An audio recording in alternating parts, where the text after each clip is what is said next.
Live from the Talking Joe studios, it's Talking Joe. Talking Joe weekly podcast. Talking Joe is there. Talking Joe thought we would last. Talking Joe is there. Find each other like a married couple. Our podcast on the air. Talking Joe is there. Talking Joe is the code name for a completely untrained special podcast force. Its purpose, to produce a regular comic review show while breaking and replacing a series of presenters from across the world. Talking Joe. Talking Joe is there. Talking Joe. We are on our soapbox. Nobody seems to care. Fighting for fandom wherever there's trouble. The podcast on the air. Talking Joe is there. Talking Joe. Talking Joe.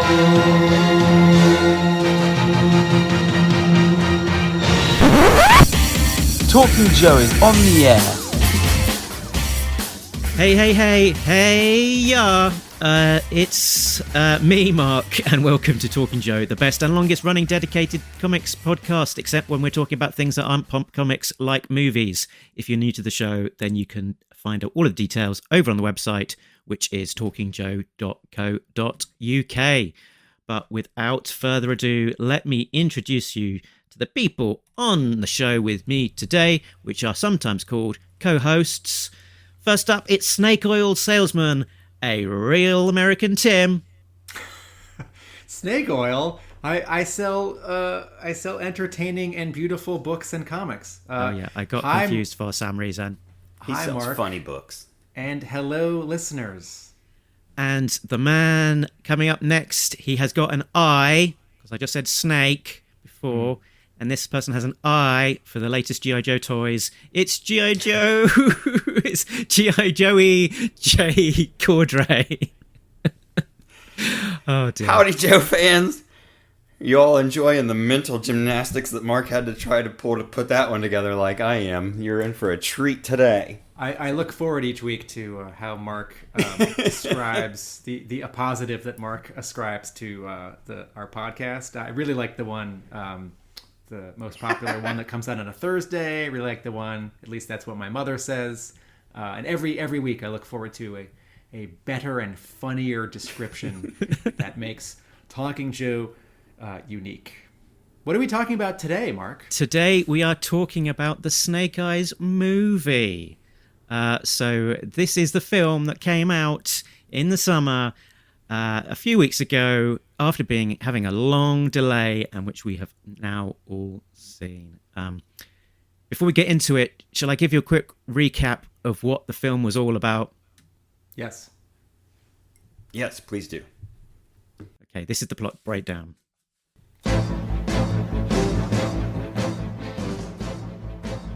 Snake Eyes is a man with a mysterious past. A mysterious past that we immediately find out all about. As a young boy, he is orphaned when his father is murdered. He takes up his name from the pair of weighted dice that were used by his father's killer. Years later, the boy is somehow now a deadly martial arts fighter, driven by a desire to avenge his father's death. Yakuza boss Kenta offers to find his father's killer if Snake Eyes will work to him. His task is to infiltrate the Arashikage ninja clan via an elaborate stage set piece to save the life of clan member Tommy. Grateful to Snake Eyes, Tommy takes him to the ninja dojo in Japan. He is to be initiated as a member of the clan if he passes 3 trials. 1. The trial of swapping a bowl politely. 2. The trial of having a flashback in the woods. And 3. The trial of massive magic snakes. The clan's head of security, Akiko, doesn't trust Snake Eyes at first, but he wins her trust by being handsome. Snake Eyes betrays his new allies and steals a magical MacGuffin to give to Kenta. Kenta explains that he's stealing the jewel on behalf of the Baroness, working for terrorist organisation Cobra. Snake Eyes receives his reward for stealing the jewel, his father's killer, who turns out to be a Cobra agent. Snake Eyes realises it was Cobra that had wronged him all along, so instead goes back to Arashikage clan to aid them. Scarlet, a member of the international peacekeeping organization G.I. Joe, we've heard about them, join the Arashikage to help them. There follows a big battle between the Arashikage, dressed in black, Cobra agents dressed in black, and Kenta's men dressed in black at night time. Kenta keeps the magic jewel and uses it to single-handedly defeat the Arashikage, but is defeated himself by Snake Eyes feeding him to one of the giant, massive magical snakes. After the battle, Tommy is told that he is no longer to lead the clan as he broke his vow never to use the jewel, whereas Snake Eyes that stole it is given a job with G.I. Joe and a fancy new uniform and a motorbike. Enraged at losing his birthright, Tommy forsakes his clan, joins Cobra, and renames himself Storm Shadow for some reason. The end, to be continued. But it won't, because they didn't make enough money. How'd you like the recap? I'm so glad I was muted because I started laughing probably with your first line and was almost doubled over by the end. Mark, I detect from your summary, which feels a little less neutral than some of your comic book summaries, that a little. you have feelings about the narrative. There might have been an underlying element of snark that wasn't completely objective. Might have been. I think I detected that. Can I get 2 sentences from each of you, just to paint a picture? Where did you see the movie? Who did you see it with? When did you see it? Because we maybe weren't going to get this movie because there's this pandemic and it got delayed, and so everyone's taking in entertainment in different ways or jumping through hoops to do it. Mark, where and when and with whom? I saw it pretty much on my own because of logistics of getting the kids out to the cinema with me. Delayed and somewhat out of a sense of obligation because after hearing, some of the vibes so far, I got a sense that there'd be an element of fun to it, but not necessarily a massive amount of fulfillment. And it was released in Britain. Was it 6 weeks after the American release? Yeah, it was I think it was mid-August that it came out in the UK. I tried to see it initially on holiday and was discouraged by the missus, who thought it would be a bad idea to interrupt our holiday in the middle of a pandemic. And then on another night tried to see it on the holiday, and there were very, very few places that were actually showing it on the day that would be more convenient for us to see it. Literally, I was in Exeter, which is one of the largest cities in the southwest of England, and at that point in time, essentially nowhere was showing it. So I had to wait until I was back in Brighton and sort of snuck out and got to see it on my Todd. So not necessarily the greatest of movie-going experiences from an experience perspective, regardless of the film. But yeah, I wanted to see it so that we could have a chat. Jay, your first time you saw it, who and where? It opened on Thursday, I believe, and I saw it on... It was either Monday or Tuesday of the following week. I went to the theater about noon by myself and saw it the first time. And then the second time was about 3 or 4 days later. I took all my kids to go see it.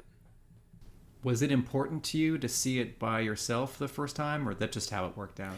And I think I mentioned this on one of the other podcasts, and you know this from working in a comic book store. When you're involved with something like that, you've almost got to see it as soon as you can, because people are going to want to talk about it, that come into the store, or you're going to see stuff on Facebook. And even just, the 4 days after release, I feel like there were probably some things that were spoiled that I had seen on Facebook. So yeah, it was more just really, really feeling like I wanted to see it, needed to see it as soon as possible, so that when I saw it, I would have less of an influenced take. Like Mark said, he didn't see it until almost 6 weeks after it had been released, and by that time he'd seen probably loads of negative stuff. When I saw The Force Awakens, I had seen somebody on Facebook before I went to the movie said, "Oh well, Ben kills Han Solo" or something like that. And I think if I would have seen that in the theater, it might have been different. But when I was watching it, then they're walking together on the bridge, and I'm just like, oh well, here it comes. I know it's going to happen. So it really killed that moment. I get why people, complain about spoilers. And you had a long drive to get to the movie theater, right? Well, not the first time I saw it. I saw it in a theater. I live in a small town. We have a movie theater, but it doesn't get movies immediately. It's usually like a month after they're out. But the nearest, big theater is like a half hour away. So it wasn't that bad. When I saw it with the kids, they're like 3 hours away. So that was a pretty long drive to get up there. My employees and I have a tradition, which is now 3 or 4 or 5 times a year, where opening night of each new Marvel movie, or in some cases a Sony Marvel movie or a Warner Brothers DC movie, we'll go see it. One, because it's fun. 2, because as Jay says, all weekend long people will be talking about it in the store or asking us if we've seen it. So also, and this goes back to 1999 with Star Wars Episode 1. I like to see movies opening night because it's exciting, and then also looping back because, even before social media, I don't like things to be spoiled. To that end, I don't seek out trailers. If I'm on Facebook or if I'm reading at a comic book news or entertainment website, and the new trailer or TV ad for one of these movies is posted, I don't watch it. I only really see trailers when I'm at a movie theater seeing a movie. So I sort of see them naturally. And so to that end, I'd seen half of one Snake Eyes trailer. I think when it was starting to be promoted like 2 years ago, I wasn't seeing those. And then I saw Black Widow. I think it was 2 weeks before opening night of Snake Eyes, and there was a Snake Eyes trailer, and I saw half it because I was getting popcorn and getting seats for my employees. So there's a lot, just even in the trailer for any movie, that is given away. And if your sort of brain is racing to piece things together, you see a shot or a moment in a trailer, and I start to think like, oh, that must be from like Act 3. Like, oh, that's the final showdown, or oh, this must be sort of halfway through, or like, oh, this is sort of the chase scene that might be at the beginning of the movie but not the end of the movie, or oh, this is the thing with jumping, the camera's looking down during the nighttime chase scene on the highway, and Snake Eyes jumps off of the motorcycle and then lands back on it when the other guy drives by on a motorcycle with a sword, and in the trailer it has that sound, boom. That's a really cool moment, and that certainly is going to sell that movie to a lot of people who might be skeptical. But when you then see that moment in the movie, if you've seen that ad or trailer 6 times, it's no longer cool. It's just like, oh yeah, there's that sword motorcycle thing. Anyway, there's a big multiplex in Somerville, near where I live, near my store. So we all went there opening night and saw it, and I was bummed immediately because the theater was not as crowded as it had been for Black Widow opening night 2 weeks earlier. And I thought, this doesn't bode well. And then I saw it. So this was with the missus, some friends, and my employees. And then a week and a half later, I happened to be visiting my brother in Maryland. And if you follow my blog, you know that my brother is sort of is a big part of my G.I. Joe fandom, because we played with the toys and watched the show, read the comics as kids. And I convinced him and his partner and my wife a second time to see it in Maryland a week and a half later. And that theater... Yeah, she loves you, man. She's also game. You're a torturer to her. Gosh, No. You owe her so big now. No. You realize that? No, one of the cool things about my wife is that she likes movies and she's a game. for this kind of thing, right? She appreciates G.I. Joe. She's interested in like comparing Snake Eyes to Black Widow, you know, like she doesn't sit down and watch the episodes with me, but I'll talk about an episode, I'll show her a scene, and she'll nod and say like, oh, that's cool, or that's funny. Did she watch the other movies? Has not seen them, but okay. Now she's, you know, for the like anthropology of it is sort of interested. That was what I was going to ask, how she thought it compared. So I was really interested in what my brother would think of Snake Eyes because he has a setup at home where he watches his movies and doesn't like to go out to theaters and has seen like 3 movies in the theater in the last 10 years. Like he wants to like watch it at home on Blu-ray in his basement setup. So I counted it a small victory that I convinced him to see it, particularly during a pandemic. I'm with you though, Tim. I love going to the movies. And especially on opening night, or one of the best times I had at a movie was the midnight premiere of Batman Forever, and it was when I was working at the comic shop. That's how we got to go, was because we worked at the comic shop, and it was just tons of people there, and it was really cool. And the movie, even though it was terrible, it was awesome. Being there and just being a part of that, and especially being out. And just, the theater, the lights. I love it. I love going to the movies. The stakes are higher.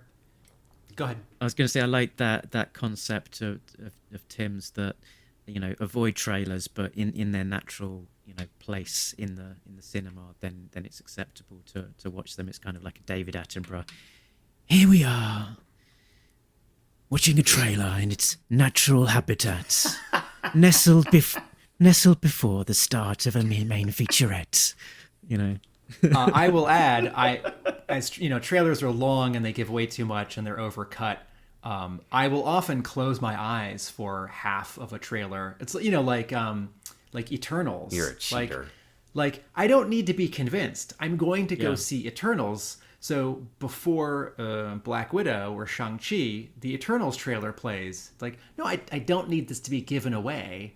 I want to be surprised when I see the movie. And even hearing it, like a lot is given away. So, but seeing movies in a theater is really important to me. The stakes are higher because, it's your evening, it costs money. And if it's not good, you have used or wasted those things. Whereas, at home, if a movie's only okay, well, you're already at home. At the same time, I have seen really good movies for the first time at home, and they just sort of wash over me because I'm at home and it's really easy to pause it and go to the bathroom and be distracted and look at my phone.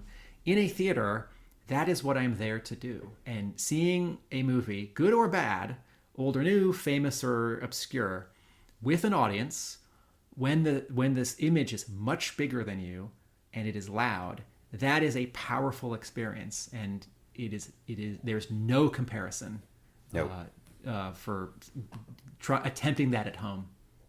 Yeah, absolutely right. Totally agree. So how about the Snake Eyes movie? Oh, who wants to go first? Not me. Okay, some opening gambit from me. Okay, so I'm fine with the casting of Henry Golding. It doesn't bother me that he's not necessarily the same race or has the same hair color as the Snake Eyes in the comics. That doesn't bother me. It's fine to reinvent, reinterpret, bring it up to the modern age. So it's also fine that it's not set specifically in Vietnam. Fine. It doesn't need to be a historical piece. It might be more interesting, perhaps, but I'm not wedded to it having to be the comic because I've got the comic already. I think where I have more of an issue with the film is the specific execution of the fact that there's just so little DNA taken away from the course, the sources and the comics. The fact that it goes into the magical realm with this crystal and the likes of the snakes and so on, which just that concept of magic in G.I. Joe just doesn't do it for me. Keep it to Power Rangers, and just some of the, I guess, character arc and motivation within the characters. It just didn't necessarily ring true. The action, was generally good. It was somewhat spoiled by the fact that it had been trailed so much, and I'd seen some of the main action beats, so it wasn't necessarily new or surprising. And also some of this action choreography that had been kind of long trailed as being very authentic. There was a lot of very quick, rapid cuts and stuff. So possibly some of the legwork that was being done was lost in the edit. So general takeaway was, past the time as an action movie, but very little there that sort of rung true as having, the elements that make a great G.I. Joe story per se. Those are all spot on. I agree with all of them, and I'm tempted to just restate them all in my own words. I'll say this. I really liked Snake Eyes. Really liked G.I. Joe Origins Snake Eyes. It's not very good.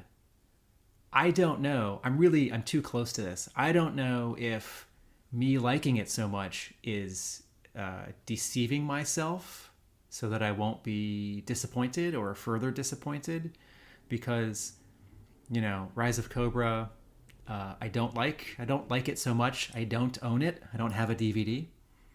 Retaliation, on balance, I don't like, but it's a lot better.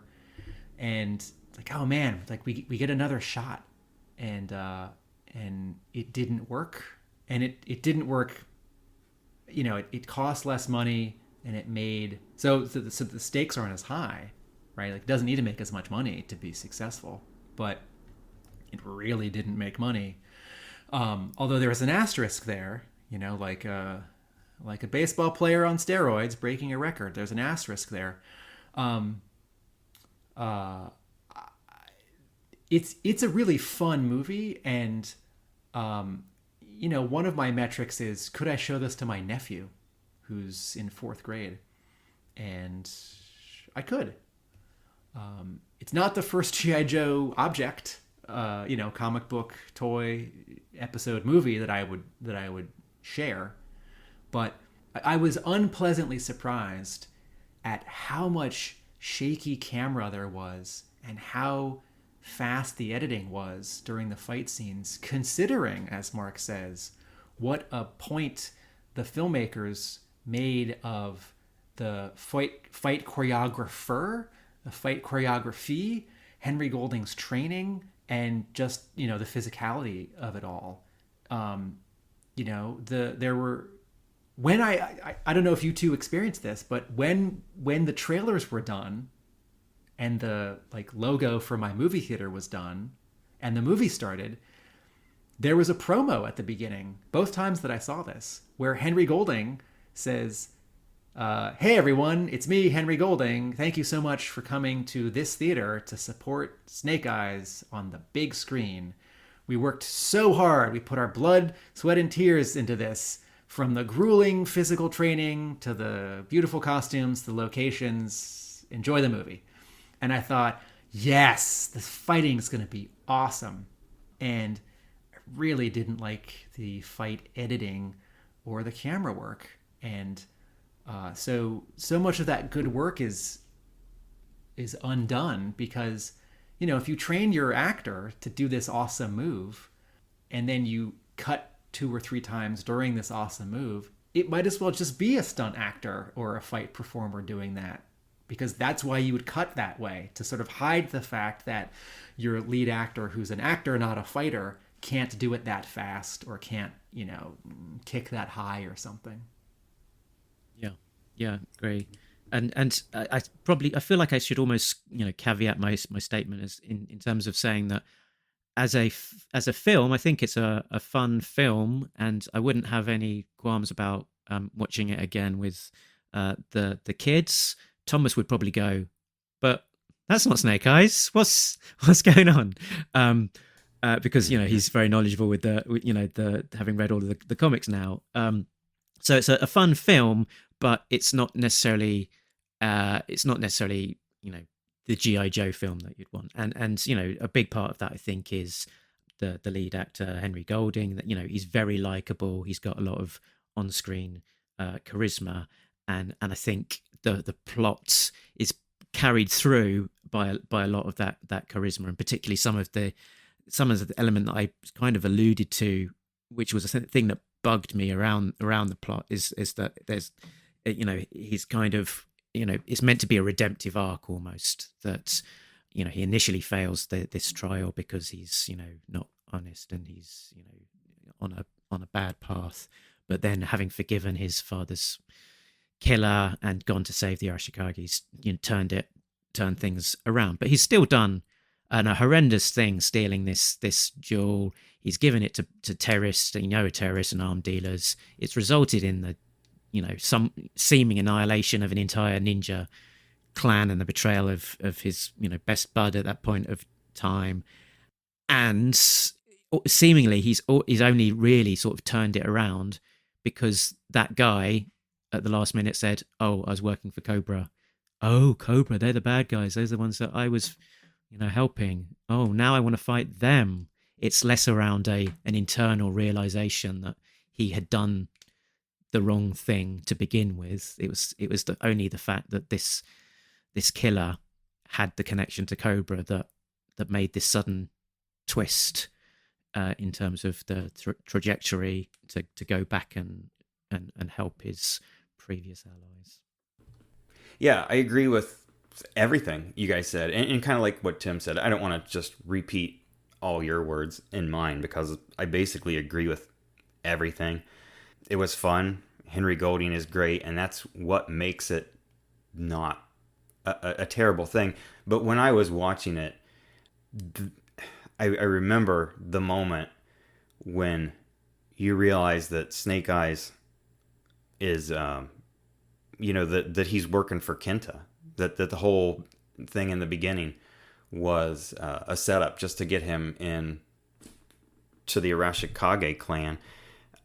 It was like my stomach flipped, and like Mark said, I know that it's supposed to be a redemptive arc, but it really doesn't happen until the very end, and how it happened was just poorly done.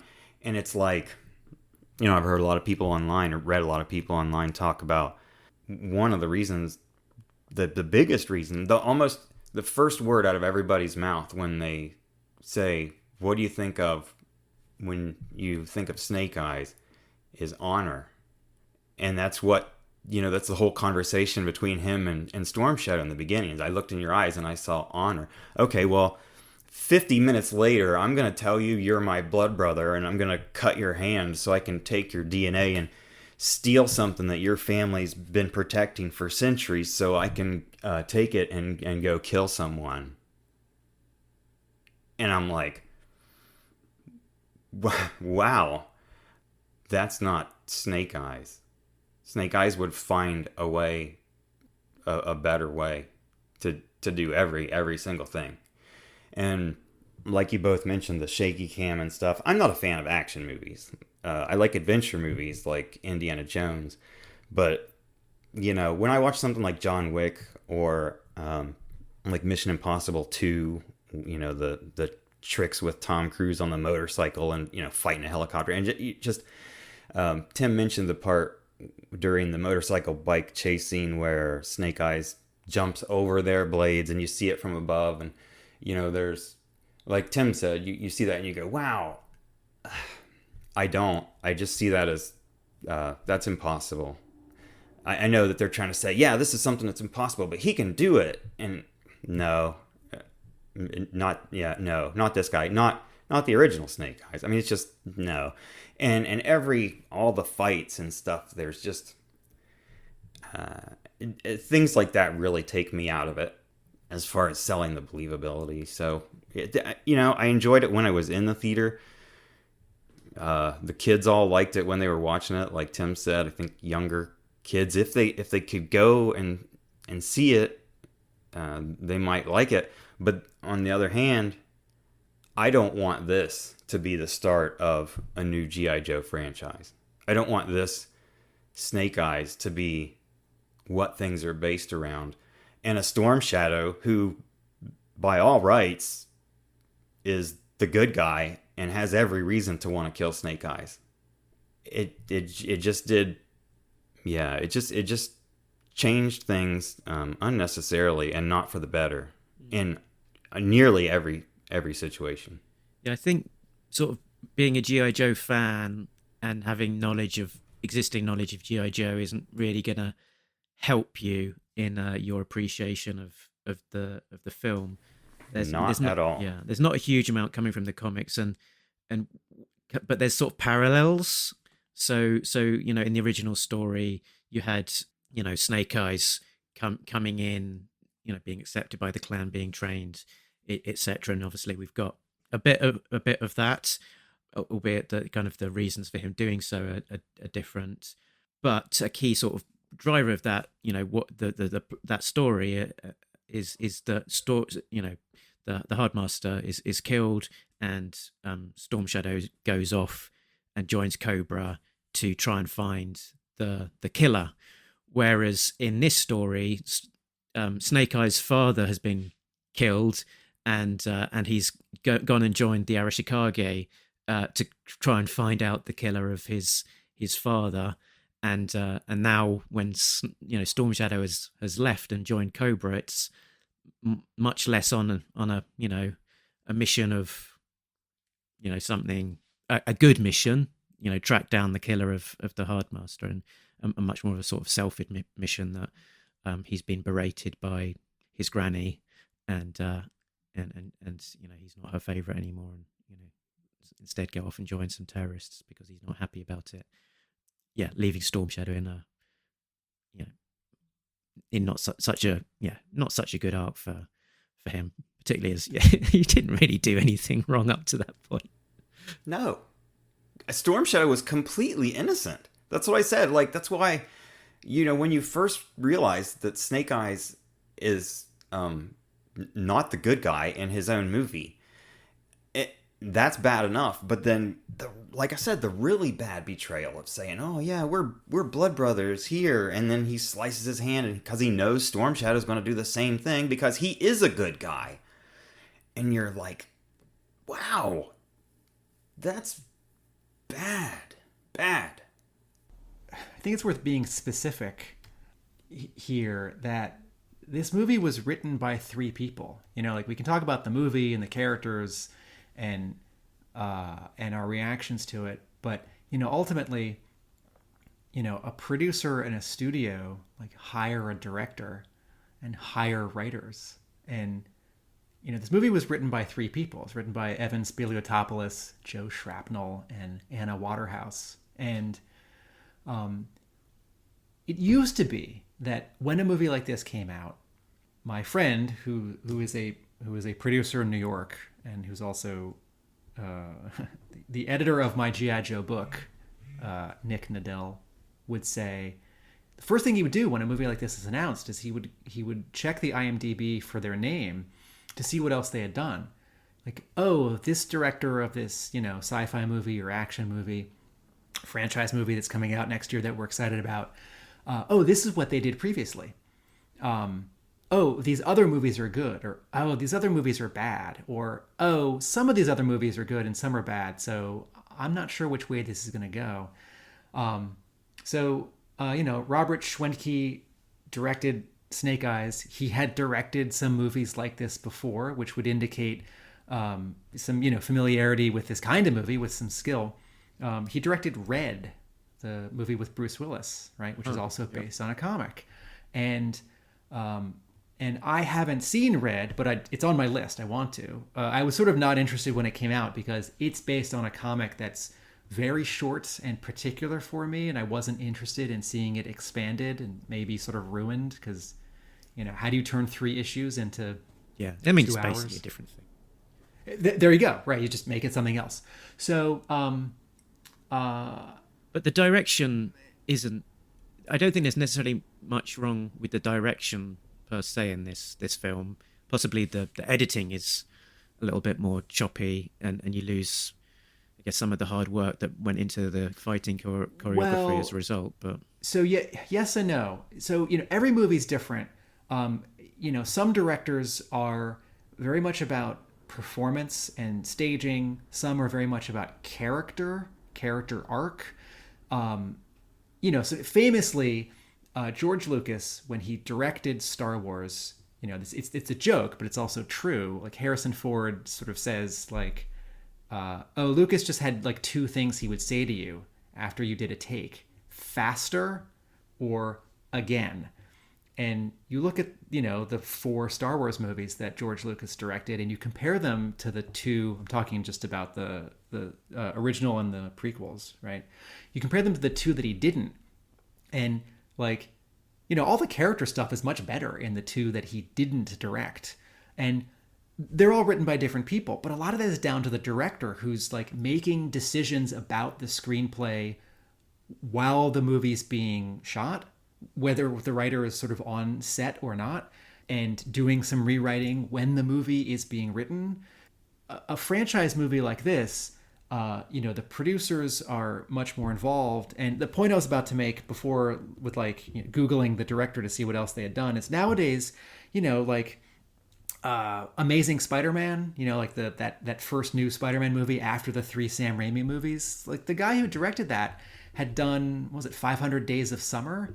It's like nowadays the machine for directing this kind of visual effects or franchise movie is so entrenched. Like the studios have such a way to make it with their like pre-visualization teams and their visual effects teams and their second unit directors and the producers that the directors are less important in terms of a like specific unique vision. And like you can just hire some TV director to do a really expensive like Marvel movie, because the director is there to like sort of wrangle the actors, but not like necessarily from the beginning envision all of the like action and visual effects set pieces. So coming into a movie like Snake Eyes, nowadays it's hard to know sort of where to assign the blame or who to give the credit to. This producer has now made 3 bad G.I. Joe movies. So like, yeah, I don't love the writing of any of these 3. I don't like the writing of any of these 3 G.I. Joe live action movies. The directing is, fine in all of them, and some of them there's some great flourishes. But it's like, I think I know the problem now. Yeah, and the Marvel producer Kevin Feige gets a lot of credit, and there's, it seems justifiably so. There's a lot of good words spoken about him, and there's a consistency to the product that Marvel are putting out in terms of the high watermark that they're hitting. And from a lot of the interviews and so on surrounding Snake Eyes, it seems like, as you say, the producer, who's called Lorenzo di Bonaventura, seemed to have a very impactful role in the making of this thing, and the kind of direction that it was going to go in. And also from those interviews, I really got the sense that he just doesn't get G.I. Joe, to be frank. And that's probably not a great foundation to be coming from. Not to sidetrack this, because I could talk about the live action Transformers movies for days, but Di Bonaventura is also producer of those. And there's a parallel there with not just like, is this the Transformers or G.I. Joe movie that I want? Is this sort of the right kind of Transformers or G.I. Joe movie? So, if we're talking about like inconsistency in characterization or plot holes, we lay that at the feet of the writers. Credit or blame is also shared by the director and the producers and the studio for, not picking better people or not pushing back. In terms of writing, I don't. So you guys have talked about sort of the Snake Eyes arc and the Storm Shadow arc not working or being crossed. When Akiko shows up, I'm excited because it's a new character who can add something different and who can become important to this version of G.I. Joe, or maybe be a stand-in for like Jinx or Scarlet, someone who we sort of maybe would want in that role, but like, because it's an origin story, because it's in Japan, it needs to be someone different. I don't understand Akiko's arc, because she doesn't trust Snake Eyes, but then she very quickly does, and intercedes on his behalf in that third test. And sort of the fact that she's an outsider to the Arashikage and also Snake Eyes is too truncated and convenient of a bridge for them. She just sort of accepts that he's damaged goods, but that's okay. He's unreliable, but that's okay. And then it's like, aren't they going to kick her out for interrupting the third test? Like, no, I think if he can't survive the third test, the snake should eat him and he dies. Like, she suddenly abruptly doesn't sort of follow the rules of like that clan and also her own character. My wife sees a lot of these movies with me, and we talk about story and character after we watch these movies, and we very much enjoy, like we watched the 4-hour Justice League knowing we weren't gonna love it and maybe not even like it, but it's just like too fascinating. And it's the pandemic, you're at home, let's watch the 4-hour Justice League. And it was worth watching. Yeah, as an aside, I watched the 4-hour Justice League, and then immediately afterwards went and watched the original Josh Whedon version, just to see what the difference was while it was still fresh in my mind. And I enjoyed the experience. No, we did the opposite. Woo! We watched the short one, and then 2 weeks later we watched the long one. We talked about it. Okay, so we had just seen Black Widow. Next episode. We just seen Black Widow, and on its own, I really like the scene where Black Widow and her sort of not sister and her not mom and her not dad have dinner, and that scene is sort of in the trailer, and you like know it's going to be a funny scene. On its own, I like it. I don't think it works in that movie. And my wife said the relationship between Black Widow and her adopted sister is like really inconsistent. And I said, yeah. I said, I wonder why that is. And she said, I don't think Hollywood knows how to write women. And Akiko, at the beginning, she doesn't trust Snake Eyes. And she's the one who thinks that Tommy is crazy for trusting him, and she's the one who follows Snake Eyes twice when he goes into the city. And her turn when she suddenly now feels sorry for him, and there's this scene where they sort of look into each other's eyes, and I think she's sort of attracted to him, or they're attracted to each other. Nothing is said. They don't like kiss or hug or touch or anything, but it just turns too conveniently and too it's like I've seen this trope. It's like, well, she feels sorry for him. And so, after the movie, I said, I'm not sure about Akiko. And my wife just sort of gave me that look. It's like, oh, I know what that means. And, this is a very broad statement to say that Hollywood doesn't know how to write women. And there are hundreds and thousands of examples where, Hollywood does. There are lots of scenes and movies made by men, made by women. But I think a lot of times, the love interest or the sort of counterpoint character gets short shrift. And I see that in Akiko, and it's really disappointing to me, because when the toy gets announced and I see fans like, cool, a new ninja character, a new female character, or like, that should have been Jinx, or who's this? I don't know. I don't like this character. I think, okay, Hollywood, you're going out on a limb. You've got one chance to make this character work. Don't blow it. That sums up the entire movie. You've got one chance to make this work. Don't blow it.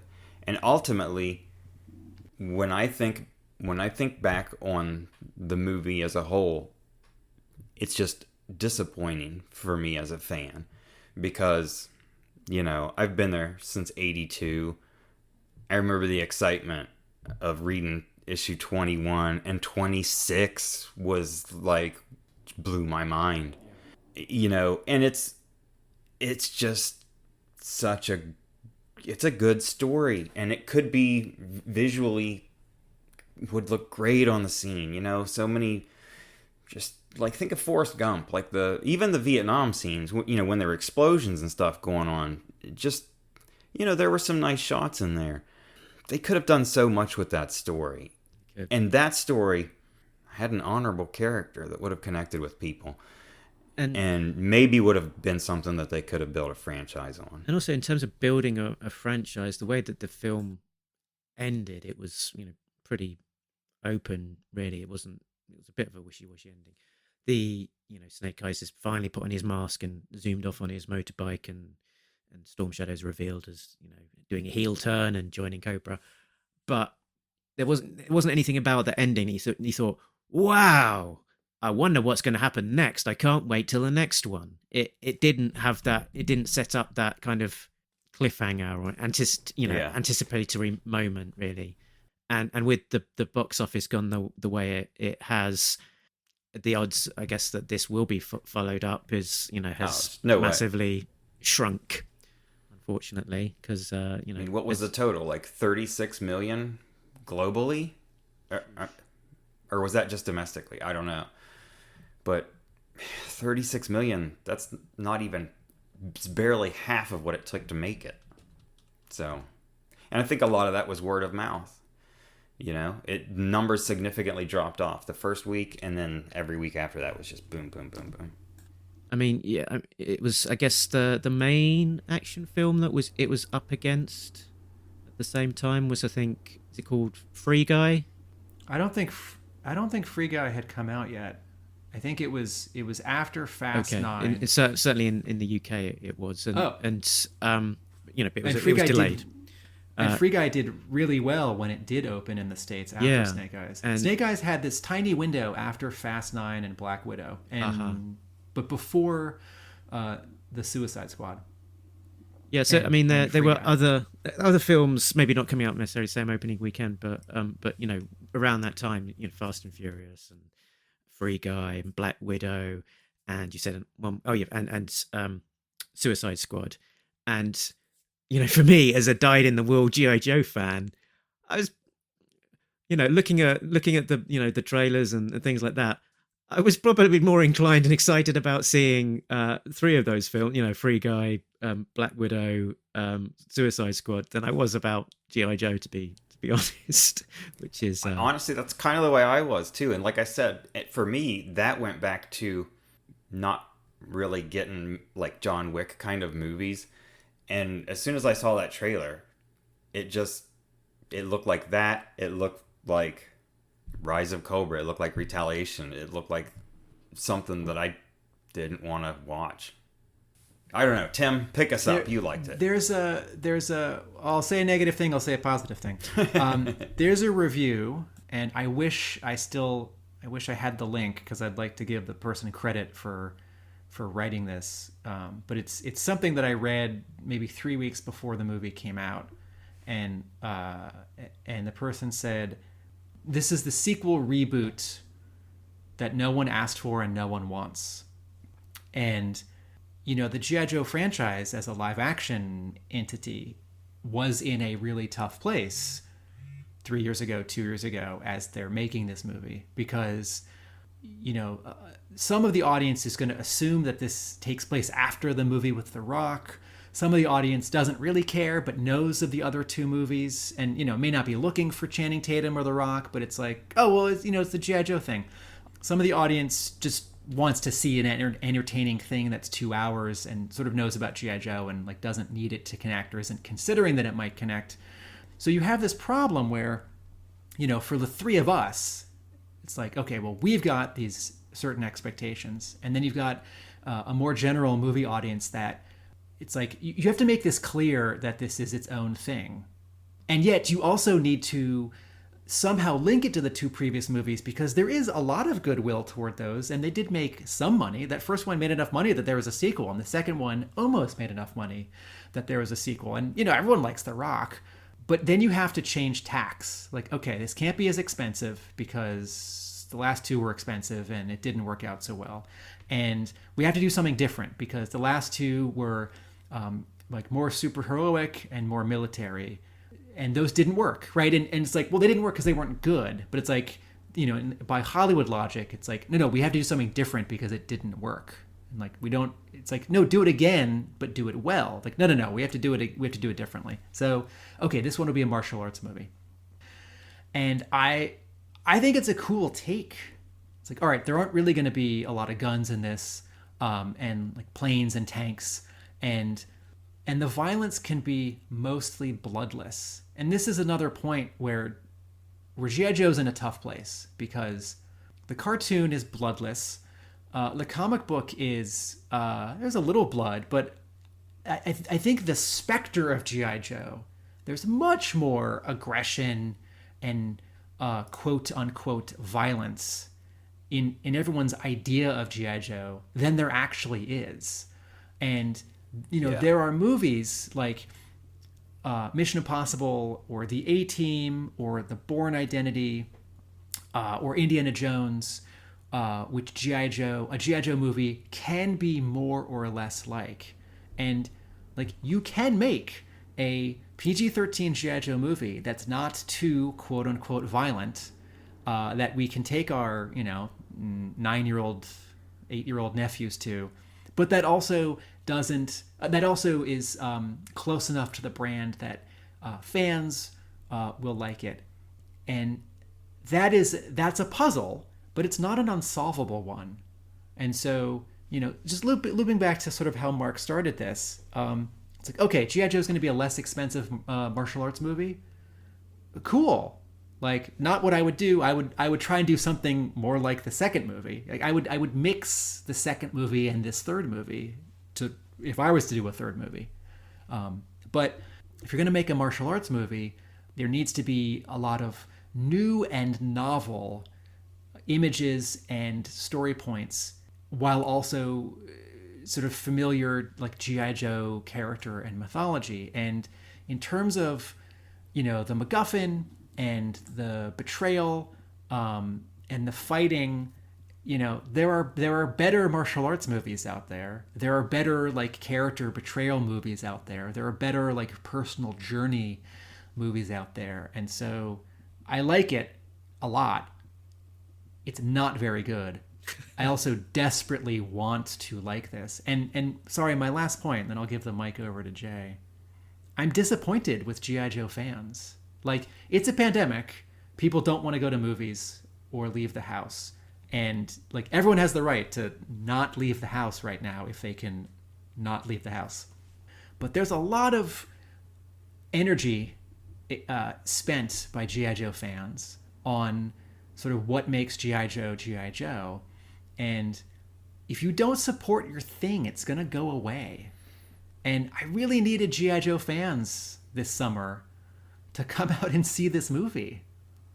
And even if it's not good, even if it's not a train wreck, it's just not very good.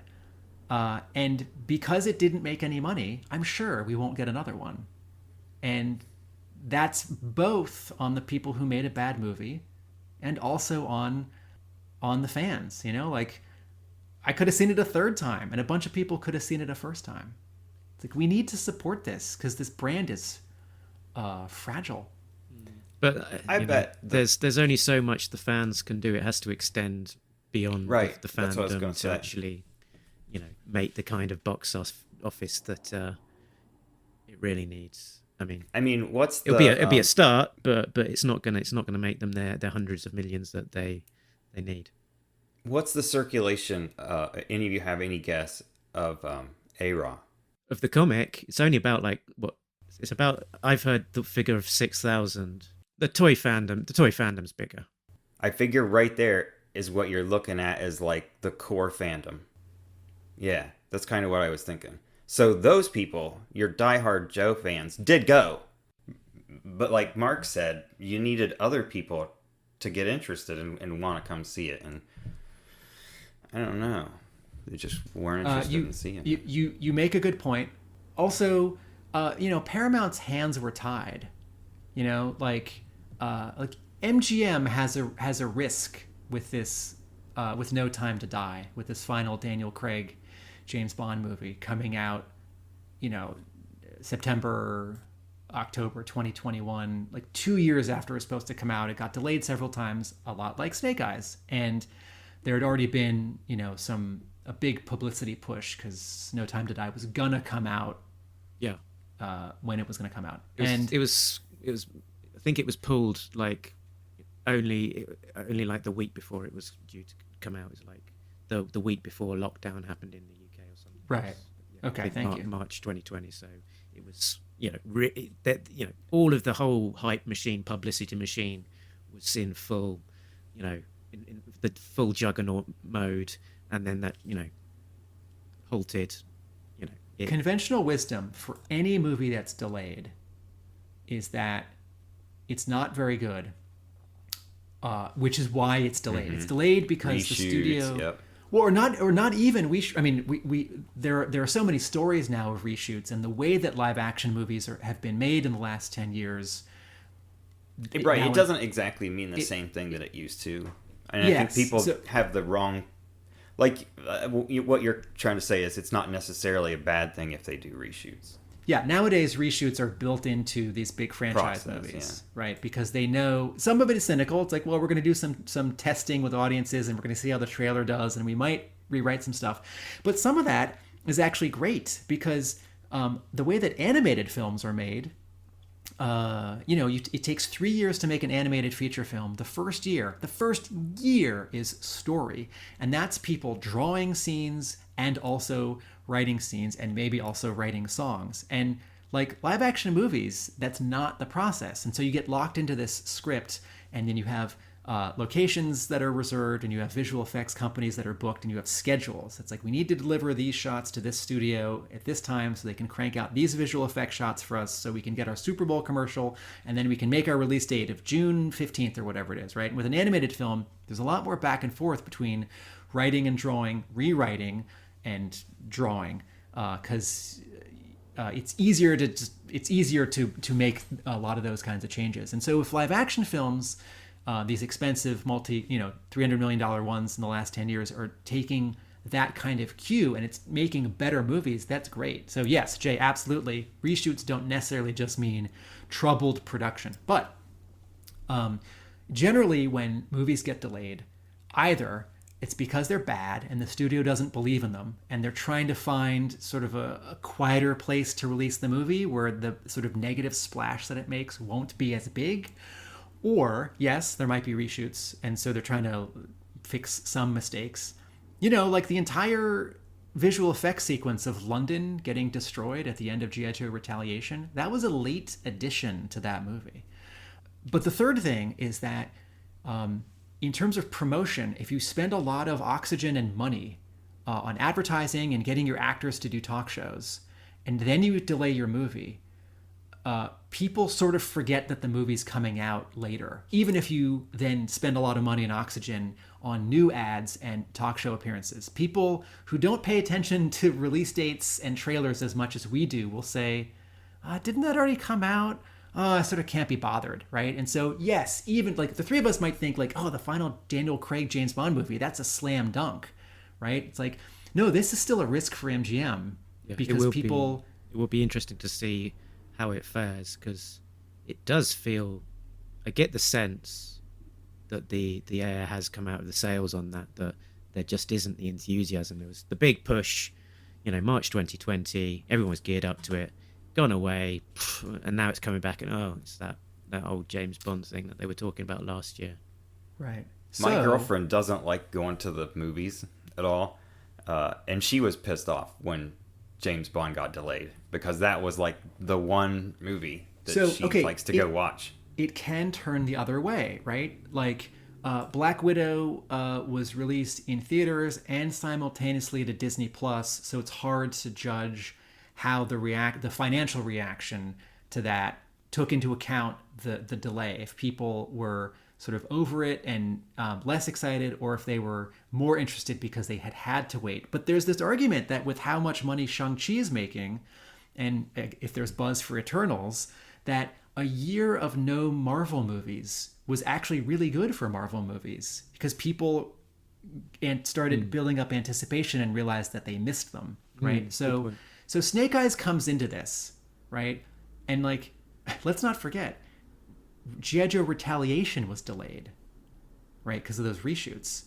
And so Snake Eyes has two asterisks. One, it was delayed, right? It was COVID delayed, and a delay generally hurts any movie, right? Two, it came out during the summer of COVID, and there was this little window in June and July where vaccinations and infection rates were going in such a direction that a lot of businesses and travel and people were opening up, and a lot of people went to see Fast 9, and after Snake Eyes, a lot of people went to see the Suicide Squad and Free Guy. So people made a choice, right? I think even if they felt safer, right? And then right after Snake Eyes, during Snake Eyes, right, immediately it starts closing up again, right? Infection rates are going up, and some places are starting to close up again. People make a choice this summer. It's like they're not going to go see every movie. They're going to go see the ones that feel the most important to them. And Snake Eyes has this terrible timing, and also it's not great. And so and it's the third in a series of uneven G.I. Joe things. And so this was always going to be an uphill climb. I think that word of mouth from the first week probably hurt it more than COVID, because there's movies that came out during COVID that made a lot more money. Shang-Chi, like you said, Godzilla versus King Kong. I wonder to the extent, people are, that Marvel brand, is so powerful now. The fact that it's just the next Marvel film, it's got such, that pedigree behind it that people are going to, it's the next Marvel film. It's going to be great. Of course. Right. If Shang-Chi wasn't a Marvel movie, nobody would go see it. Yeah. It wouldn't even do Snake Eyes numbers, would it? Yeah. But all of that says behind it, I do look forward to it coming out on DVD, and I'll give it another shot, and I'll watch it with the kids in my home cinema, and who know what think on second watching. I certainly didn't hate it, so yeah. I don't know with a bit of hindsight behind me where it will rank against the other two G.I. Joe films, but it's its own thing. Any final thoughts before we wrap up? I want to do a sentence of positives, because I've been talking about negatives or mixed feelings. All the casting is great. All of the actor performances are great. Despite the editing, all the fight stuff is great. Costumes are great. Production design, locations, sets, good and great. So there is a lot to like about this movie. Yeah. There is. I'll say it more positively. There's a lot I like about this movie. The actors were all really good. Like you said, the guy that played Kenta, I thought was really good. He was just like smarmy, You're like, ugh, this guy's just like, from the first moment, which, that's what they wanted. But he walks on screen and you're like, he's a dirtbag. So yeah, he was good. Andrew Koji was great.